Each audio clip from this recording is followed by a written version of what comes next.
Chapter 4 torsion जद गुरु। जैसे ही torsion और ओम एट पैनेटली की गुफा के बरामदे में वापस चढ़े और एसेट की मृत्यु के बाद होने वाली किसी भी संभावित घटना के लिए तैयार रहने के लिए ताडेन के पास खड़े हुए, पूर्वी पहाड़ियों के ऊपर चमकते सूरज ने दूर कॉन्टो से ढके मैदान पर सोए हुए एक व्यक्ति की आकृति को भी छुआ, जिसने उसे एक धुंधले और तेजी से गायब हो रहे निशान के साथ अथक ट्रैकिंग के एक और दिन के लिए जगा दिया। कुछ समय तक कोरोलजा में सन्नाटा छाया रहा।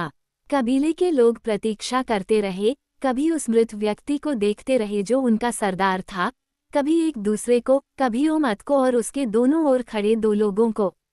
कुछ ही देर में ओमत बोला, मैं ओमत हूँ। वह चिल्लाया, कौन कहेगा कि ओमत कोरोलजा का गुंडा नहीं है।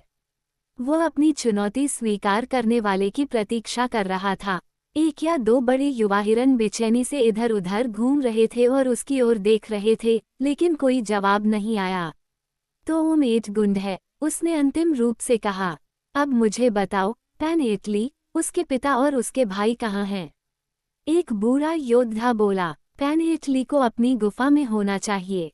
तुमसे बेहतर यह कौन जान सकता है, जो अभी वहाँ है। उसके पिता और उसके भाइयों को कोरोलुल पर नजर रखने के लिए भेजा गया था, लेकिन इनमें से कोई भी सवाल हमारे दिलों में कोई हलचल पैदा नहीं करता। एक सवाल जरूर है, क्या ओमेट कोरोलजा का सरदार हो सकता है और फिर भी अपने ही लोगों के खिलाफ डॉन और उस भयानक आदमी के साथ खड़ा हो सकता है, वो भयानक आदमी जिसकी कोई पूंछ नहीं है। अजनबियों को अपने लोगों को सौंप दो ताकि वे वस डॉन की तरह मारे जाएं और फिर ओमेट को मार दिया जाए। तब न तो टार्जन और न ही ताडेन ने कुछ कहा, वे बस ओमेट को देखते रहे और उसके फैसले का इंतजार करते रहे। बंदर आदमी के होठों पर मुस्कान की छाया थी।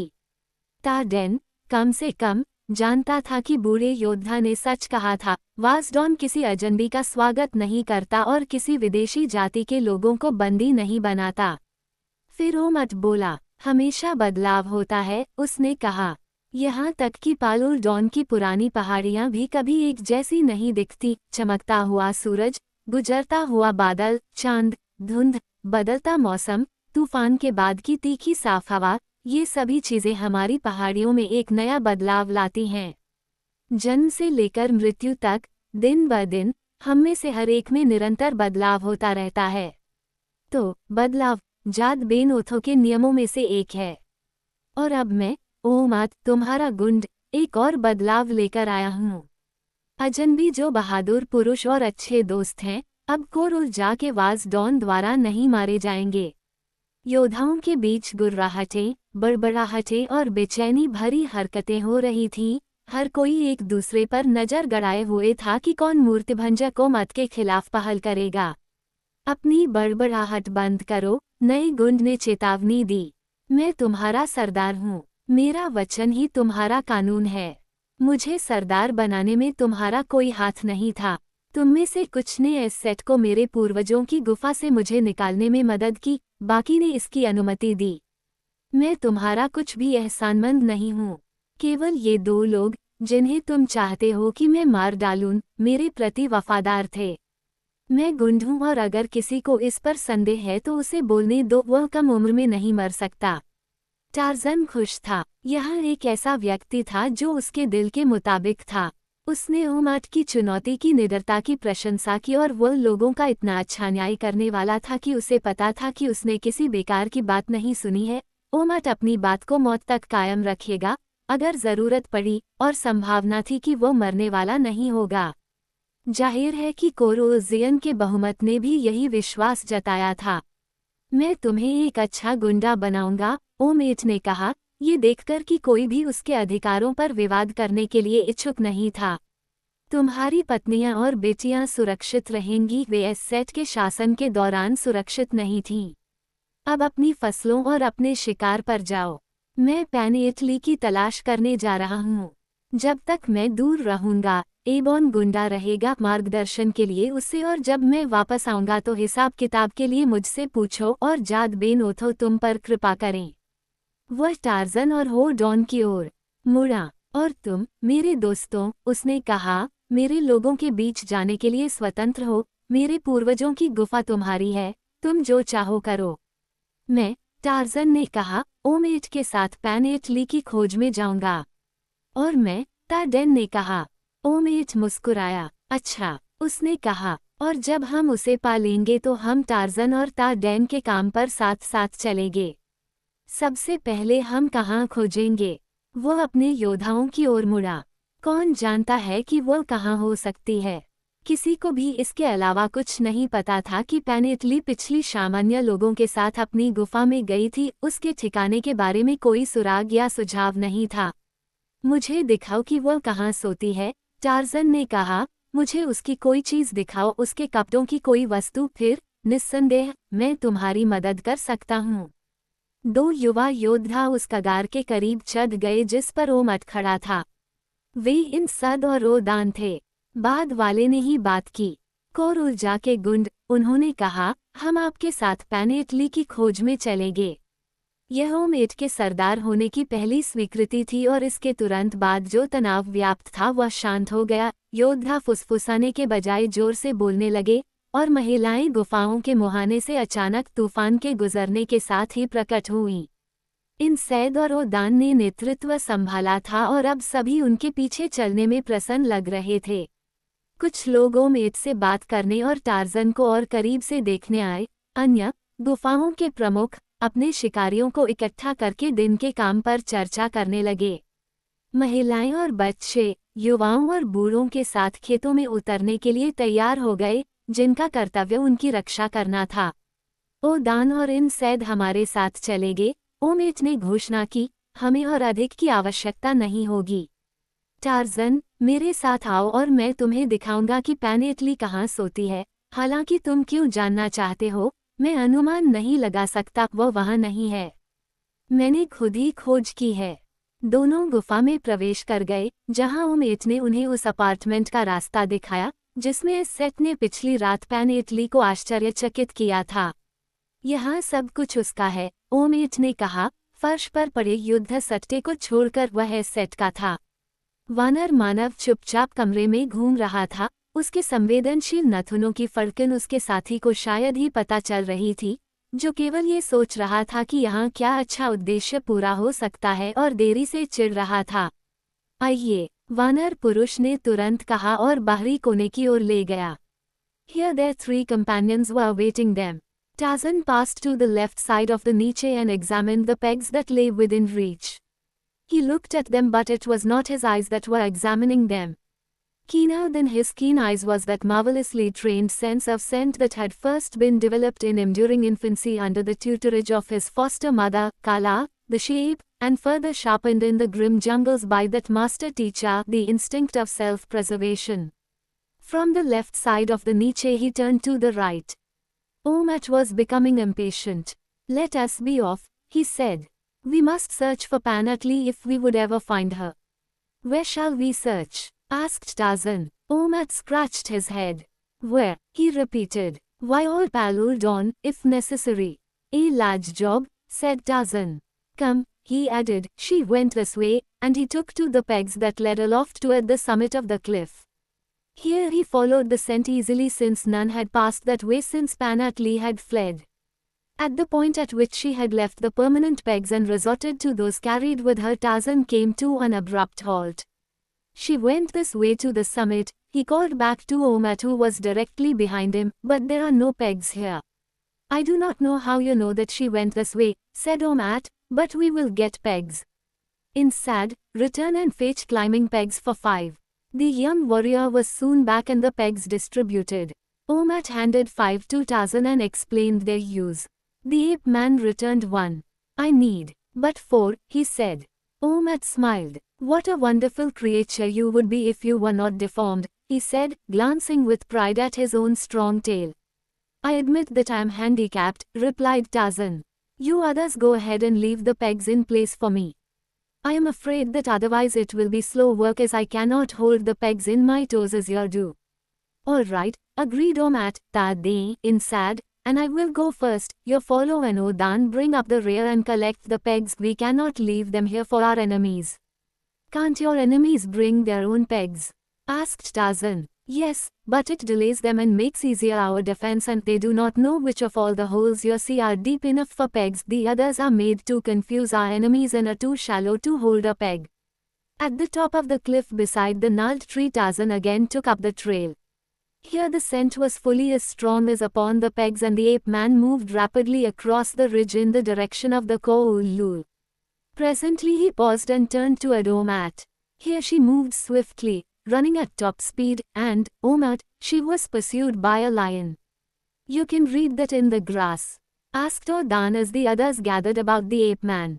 Tarzan nodded. I do not think the lion got her, he added, but that we shall determine quickly. No, he did not get her, look. And he pointed toward the southwest, down the ridge. Following the direction indicated by his finger, the others presently detected a movement in some bushes a couple of 100 yards away. What is it? Asked Omat. It is she. And he started toward the spot. Wait, advised Tarzan. It is the lion which pursued her. You can see him? Asked Tade. No, I can smell him. The others looked their astonishment and incredulity, but of the fact that it was indeed a lion they were not left long in doubt. Presently the bushes parted and the creature stepped out in full view, facing them. It was a magnificent beast, large and beautifully maned, with the brilliant leopard spots of its kind well marked and symmetrical. For a moment it eyed them, and then, still chafing at the loss of its prey earlier in the morning, it charged. The Palordonians unslung their clubs and stood waiting the onrushing beast. Tarzan of the Apes drew his hunting knife and crouched in the path of the fanged fury. It was almost upon him when it swerved to the right and leaped for Omat, only to be sent to earth with a staggering blow upon the head. Almost instantly it was up, and though the men rushed fearlessly in, it managed to sweep aside their weapons with its mighty paws. A single blow wrenched Ordan's club from his hand and sent it hurtling against Tade, knocking him from his feet. Taking advantage of its opportunity, the lion rose to throw itself upon Ordan, and at the same instant Tarzan flung himself upon its back. Strong, white teeth buried themselves in the spotted neck, mighty arms encircled the savage throat, and the sinewy legs of the ape-man locked themselves about the gaunt belly. The others, powerless to aid, stood breathlessly about as the great lion lunged hither and thither, clawing and biting fearfully and futilely at the savage creature that had fastened itself upon him. Over and over they rolled, and now the onlookers saw a brown hand raised above the lion's side, a brown hand grasping a keen blade. They saw it fall and rise and fall again, each time with terrific force, and in its wake they saw a crimson stream trickling down Jas' gorgeous coat. Now from the lion's throat rose hideous screams of hate and rage and pain as he redoubled his efforts to dislodge and punish his tormentor, but always the tousled black head remained half buried in the dark brown mane, and the mighty arm rose and fell to plunge the knife again and again into the dying beast. The Palordonians stood in mute wonder and admiration. Brave men and mighty hunters they were, and as such the first to accord honor to a mightier. और तुम चाहते तो मैं उसे मरवा देता, ओमत ने इन सद और ओदान की ओर देखते हुए कहा। जद बेन ओथो तुम्हें वही नाम देगा जो तुमने नहीं दिया, इन सैद ने सांस ली। और अब शेर अचानक धरती पर झपटा और कुछ अकड़न भरी हरकतों के साथ शांत पड़ा रहा। बंदर आदमी उठा और खुद को हिलाया, ठीक वैसे ही जैसे पालुरडॉन का तेंदुए की खाल वाला शेर जे करता, अगर वह बच जाता। ओडान तेजी से टार्जन की ओर बढ़ा। एक हथेली अपनी छाती पर और दूसरी टार्जन की छाती पर रखते हुए उसने कहा, भयानक टार्जन, मैं तुम्हारी दोस्ती से बढ़कर कोई सम्मान नहीं चाहता। और मैं उम्ता के दोस्तों की दोस्ती से अधिक कुछ नहीं चाहता। बंदर आदमी ने दूसरे के सलाम का जवाब देते हुए सरलता से उत्तर दिया। क्या आपको लगता है? ओमेट ने टार्जन के पास आकर उसके कंधे पर हाथ रखते हुए पूछा, कि उसने उसे पा लिया है? नहीं, मेरे दोस्त, यह एक भूखा शेर था जो हम पर हमला कर रहा था। ऐसा लगता है कि आप शेरों के बारे में बहुत कुछ जानते हैं, इन सैद ने कहा। टार्जन ने उत्तर दिया, यदि मेरा कोई भाई होता तो मैं उसे इससे बेहतर नहीं जान पाता। तो फिर वह कहाँ हो सकती है? ओमट ने आगे पूछा। हम तब तक पीछा कर सकते हैं जब तक निशान ताज़ा है, बंदर आदमी ने उत्तर दिया और फिर से अपने बाधित ट्रैकिंग को शुरू करते हुए वो उन्हें पहाड़ी से नीचे ले गया और बाईं ओर पगडंडी के एक तीव्र मोड़ पर उन्हें चट्टान के किनारे ले आया जो कोरोल लूल में गिरती थी। एक पल के लिए टार्जन ने दाईं और बाईं ओर की जमीन को देखा, फिर वह सीधा खड़ा हो गया और ओमता को देखते हुए घाटी की ओर इशारा किया। एक क्षण के लिए वाजडॉन ने नीचे हरे रंग की दरार को देखा, जिसके तल पर एक तूफानी नदी अपने चट्टानी तल के साथ नीचे की ओर गिर रही थी। फिर उसने अचानक दर्द के झटके के कारण अपनी आंखें बंद कर ली और दूर चला गया। तुम्हारा मतलब है कि वह कूद गई? उसने पूछा। शेर से बचने के लिए, टार्जन ने जवाब दिया। वो उसके ठीक पीछे था। देखो, तुम देख सकते हो कि उसके 4 पंजे घास पर अपनी छाप छोड़ गए थे जब वह रसातल के किनारे पर अपने आरोपी को रोक रहा था। क्या कोई संभावना है? ओमता ने बोलना शुरू किया, लेकिन अचानक टार्जन के चेतावनी भरे इशारे से वह चुप हो गई। नीचे, बंदर आदमी फुसफुसाया, बहुत से लोग आ रहे हैं। वे भाग रहे हैं पहाड़ी से नीचे की ओर से। वह घास पर पेट के बल लेट गया, बाकी लोग भी उसका अनुसरण करने लगे। कुछ मिनट तक वे इसी प्रकार प्रतीक्षा करते रहे, फिर अन्य लोगों ने भी दौड़ते हुए पैरों की आवाज़ सुनी, फिर एक कर्कश चीख सुनाई दी, जिसके बाद और भी कई आवाज़ें आईं। ये कोरोल लूल का युद्ध घोष है, ओमत फुसफुसाया। यह उन लोगों का शिकार करने का घोष है जो मनुष्यों का शिकार करते हैं। अभी हम उन्हें देखेंगे और यदि जादबेन ओथो हमसे प्रसन्न होते हैं तो उनकी संख्या हमसे बहुत अधिक नहीं होगी।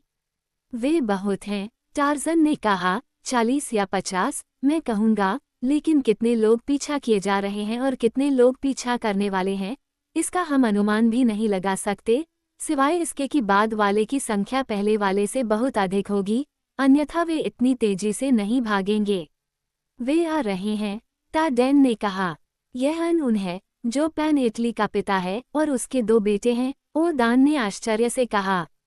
अगर हम जल्दी नहीं करेंगे तो वे हमें देखे बिना ही निकल जाएंगे, उसने संकेत के लिए मुखिया ओमेट की ओर देखते हुए कहा। आओ, वह चिल्लाया, अपने पैरों पर उछला और तीनों भगोड़ों को रोकने के लिए तेजी से भागा। बाकी लोग भी उसके पीछे चले गए।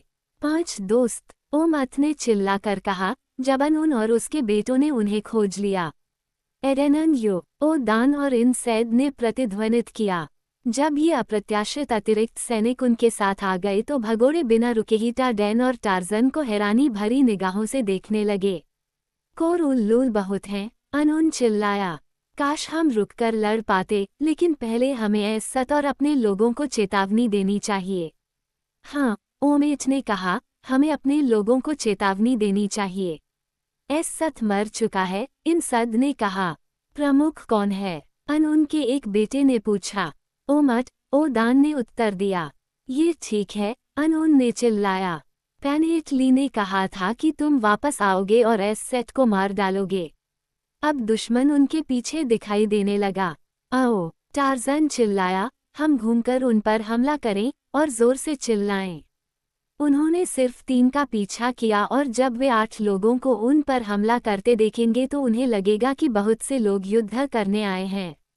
उन्हें लगेगा कि जितने लोग वे देख रहे हैं, उनसे भी ज्यादा हैं और फिर जो तेज होगा, उसे घाटी तक पहुंचने और आपके लोगों को चेतावनी देने का समय मिल जाएगा। ये ठीक है, ओमट ने कहा। ईदान, तुम बहुत तेज हो। कोरोल जा के योद्धाओं को संदेश दो कि हम कोरोल लूल से पहाड़ी पर लड़ेंगे और अब 100 आदमी भेजेगा। उनका बेटा ईदान तेजी से कोरोल जा की चट्टानों पर बसे घरों की ओर बढ़ा, जबकि अन्य लोग आने वाले कोरोल लूल पर हमला कर रहे थे। दोनों जनजातियों के युद्ध के नारे एक निश्चित गंभीर सामंजस्य में उठ रहे थे और गिर रहे थे। कोरोल लूल के नेता सुद्रेकरन को देखते ही रुक गए, जाहिर तौर पर पीछे वालों के उनके पास पहुंचने का इंतजार कर रहे थे और संभवतः ये भी जानने के लिए कि उनका सामना कितनी बड़ी सेना कर रही है। नेता, शायद अपने साथियों की तुलना में तेज दौड़ने वाले, बहुत आगे निकल गए थे जबकि उनकी संख्या का बाकी हिस्सा अभी तक झाड़ियों से बाहर नहीं निकला था, और अब जब ओमत और उसके साथी उन पर आवश्यकता से पैदा हुई क्रूरता के साथ टूट पड़े तो वे पीछे हट गए, ताकि जब उनके साथी आखिरकार उनकी नज़र में आए तो वे पूरी तरह से भाग गए। स्वाभाविक परिणाम ये हुआ कि बाकी लोग मुड़े और भाग गए। इस पहली सफलता से उत्साहित होकर ओम एट ने झाड़ियों में उनका पीछा किया।